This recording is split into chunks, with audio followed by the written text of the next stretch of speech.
From the News Channel 5 Network, this is Open Line.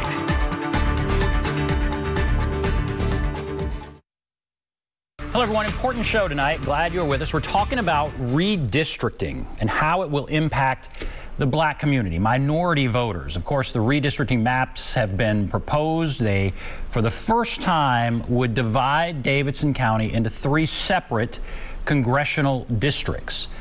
Earlier this week or last week, I interviewed the Republican Speaker of the House, Cameron Sexton, about why he thought this was a good idea, and we'll hear a little from him tonight.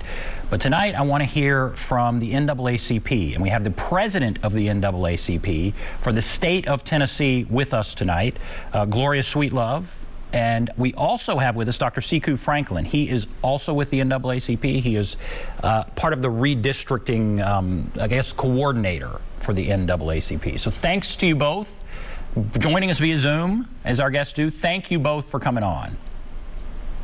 Thank you. President Sweetlove, let me start with you. Again, what we're talking about here, proposed maps, Davidson County for the first time would be divided into 3 different congressional districts. What are your thoughts? When you saw that map, what did you think? I think it's awful, unconscionable to even think that there would be an attempt to do that, to disenfranchise black and brown voters. You know, even I'll even say more than that, to split it so that you're talking about putting urban Nashville with far country places like Aaron and, you know, Stewart County, all up that part of Montgomery County.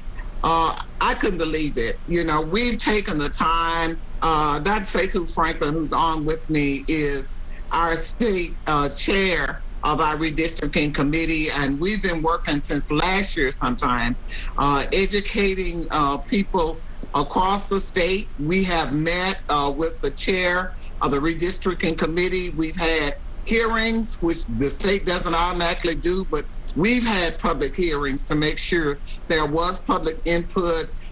So for the, you know, for the speaker to come back and, you know, and do this, it is hard. It is hard to believe. It is unbelievable. And Dr. Franklin, before I ask you, let me show you. We have some maps here. So let me show you what Davidson County would look like, and then I want to show the other map that shows how large these districts are. But if we can put that up, there's what Davidson County would look like. It's never been split before. It's always been part of one voting congressional district. And now it will be divided 3 ways. And now I want to show what the proposal is and where these districts go. So you see one of the districts goes all the way out to Scott County. One goes all the way down to Wayne County. And so we're talking about taking large portions of rural parts of the state and adding in 1/3 of Davidson County in each case. Obviously, it's gotten major pushback from Democrats, major pushback from the NAACP. But Dr. Franklin, my question to you is, what can you really do about it? What will you really do about it? Well, what I will say before if I could just layer the comments with what President Sweetlove, before talking about what we can do about it, is that the reason why it's wrong is because Nashville represents what's called an opportunity or crossover district. That's natural by function of where people live. What that basically means is that racial minority voters that are politically cohesive are significant enough to join with the majority population in order to affect the outcome of an election. That is, in parlance terms or in terms of voting rights, a crossover or an opportunity district. But in the case of Nashville, it's not one that's artificial or manipulated. It's one that's natural by location and by way people live, by where they live. Furthermore, it's also a district in which you have longstanding multi-generational communities of interest that span 100 years. That means that people share the same police force, they share the same sheriff department, they share the same schools, they share the same city council or metro council, they share the same transit system, infrastructure. And what this plan does is that it violates those communities of interest. It is an extreme plan, and it's not the only thing that's extreme coming out of the state legislature. The House plan in particular is also extreme, really carved out or really constructed through excessive gerrymandering and county splits. Now, what people can do about it, or what folks are looking into, are some potential legal remedies. But the legal remedies have yet to be determined. That's going to be based upon a series of issues of what the data shows. It's going to be determined based upon what precedent-setting cases exist, and legal remedies can't, if they are determined, they can't come about until after the legislation is implemented. But I will say this last thing, and this is the most important, that this plan is a clear attack on, from our perspective, of Black voters, because African Americans, who make up about 24 to 25% of the congressional district, African America is going to be harmed by this plan, because what this plan does is that it divides the Black community, and I would say the Latino community as well, and it cuts the Black population in those new districts either by half or more. So it prevents the ability of African Americans and Latinos to elect candidates of their choice, or at least to form alliances with other groups to elect candidates of their choice. So these are the things that we're looking at in terms of this particular congressional redistricting plan, and the plan for Shelby County is also problematic too, because it also carves out those eastern suburbs of Shelby County out of that congressional district plan. Shelby County is cut, I believe, in two essentially, but Davidson is cut three ways. Now, earlier last week, right after this came out, Cameron Sexton came on Inside Politics. I interviewed him and I asked him about, is this gerrymandering? Is this fair to minorities? And I want to play a portion of that and then get you all to respond. So this is Cameron Sexton defending the plan that has been put forward as far as redistricting goes. It's just nonsense on their part. I know that that person, I think, was wanting to run for office and wanting to run against Cooper. They can make whatever allegations. Race never came into anything that we talked about on drawing these congressional maps. We worked with the House and in the House, and we worked with the Senate. Race never came into it. It's based on population, and it's based on census blocks. And so when we were drawing the map, and it's based on Voting Rights Act, the only majority-minority district in Tennessee that's a congressional is in the 9th district. That's the only majority-minority district. Our plan didn't put any congressmen together, didn't lump any of them together. The Democrats put together a plan that did keep Davidson County intact, but guess what they did? They put David Kustoff in the same district with Steve Cohen, which was a Democrat district. They drew in Desjardins and John Rose into the same district. So our map is constitutional. It protects the Voting Rights Act, and we didn't pair any congressman with any sitting congressman. All right, so he had a lot to say, but he basically defended this, okay? And he said it's not gerrymandering, and he said race played no part of it. So, President Sweetlove, what are your thoughts about what he's saying there? And I believe that about as much as I believe I can run a marathon.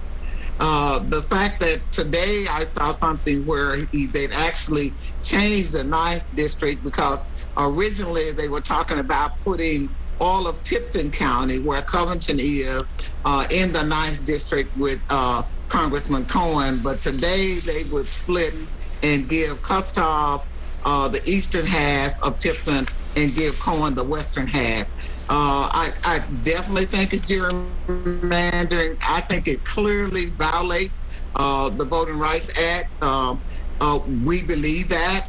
To say that race played no part in it is just, it's unbelievable that he would even say that.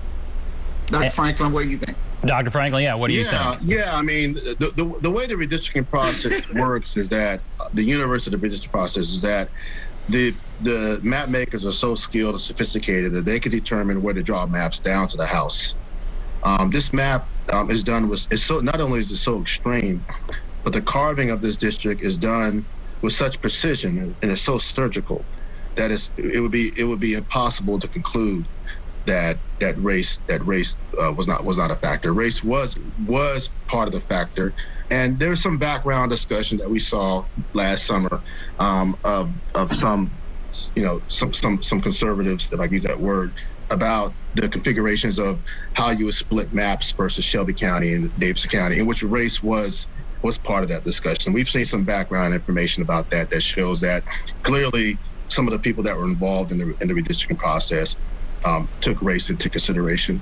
But the VRA is a fairly broad and very complicated legislative measure that's bolstered by a series of federal court cases. And there's a debate about what's called majority minority districts, such as what you find in Memphis. But there's also a debate about what's called crossover opportunity districts. And some of the debate has gone the way of voting rights activists. Some of it has gone against voting rights activists. What I will say about this redistricting plan that's a little different in terms of the whole idea of what's called crossover opportunity districts is that in some voting rights cases, the debate is about whether or not you can create or a gerrymandered, whether it be for or against African Americans, crossover opportunity district. That is whether you can manipulate the lines to do that. In this case, the state legislature took a naturally born crossover district. That is, African Americans and Latinos make up racial minorities make up a significant portion, although not a majority, of that district by virtue of where they live. And you take a crossover district that's in an urban area in which the communities of interest are shaped, and then you're essentially eliminating that district. So whereas the first debate in which the courts have dealt with deal with whether or not you can create a crossover district, or create an opportunity district through the drawing of lines and maybe manipulation, this debate deals with whether or not you can exterminate it. Voting Rights Act, you're talking about VRA, the Voting Rights Act. What it says is that, legislatures every 10 years, they have the right to draw these congressional districts. It's a partisan thing often. Davidson County is a Democratic county. We have a Republican legislature. Perhaps they want to divide it up. I mean, clearly they want to divide up Davidson County. But then the question about whether it is unconstitutional, whether a court can really step in and say this is wrong and undo this proposal, comes down to the racial makeup of the district, right? It has to violate, if it violates the Constitution, it comes down to it's not fair to minority communities. Isn't that right? Well, it's a little bit, if the VRA was never passed, legislatures will still be required to redraw districts after the population. What the VRA says is that you must draw districts in compliance with the VRA. Or the Voting Rights Act. And within that framework of the Voting Rights Act, there's a debate about the interpretation of it. And so what Cameron Sexton is trying to assert is that race was not part of the intent or motivating factor, was not taken into consideration, because he knows if it is, then he's in trouble, right? And what we could think is that the plan is so extreme that you're taking African Americans and diluting the African American vote and Latino vote in such an extreme way across 3 areas. And there's also some background information I think that we have as well to demonstrate that it would be foolish to think that race wasn't taken into consideration. And if so, then we think there could be some issues related to a violation or a non-compliance with the Voting Rights Act. So President Sweetlove, when I asked Cameron Sexton, Democrats are saying they're going to take this to court, he didn't seem concerned at all. He said, bring it on. This meets every requirement in the Voting Rights Act. How can you win in court? If you bring this forward, do you feel like you can win in court? We will, what we do, as Dr. Franklin has said, we will have our lawyers look at all measures of it, and we won't go along. We will be joined probably by a number of people, and if it's feasible, we'll sue. It's just that simple. If it's feasible, we will sue. Okay. And at this point, you haven't decided if you're going to sue, is that right? At this point, it is in the hands of our joint counsel and our other partners. All right. And before we go to break, I guess, Dr. Sweetlove, bottom line, what do you want people to know about this redistricting? I still want people to really contact their legislatures and tell them that they've got great concerns and tell them that they believe, as Dr. Franklin has said, that clearly it has taken away opportunity districts. It has clearly diluted the vote in the Black and the Latino communities. It has clearly broken down communities, and we believe that it is unfair. All right, we will take a break. We'll come back, continue our discussion. If you want to call in, there's the number, 615-737-PLUS, 615-737-7587. We will take a break. Be back right after this.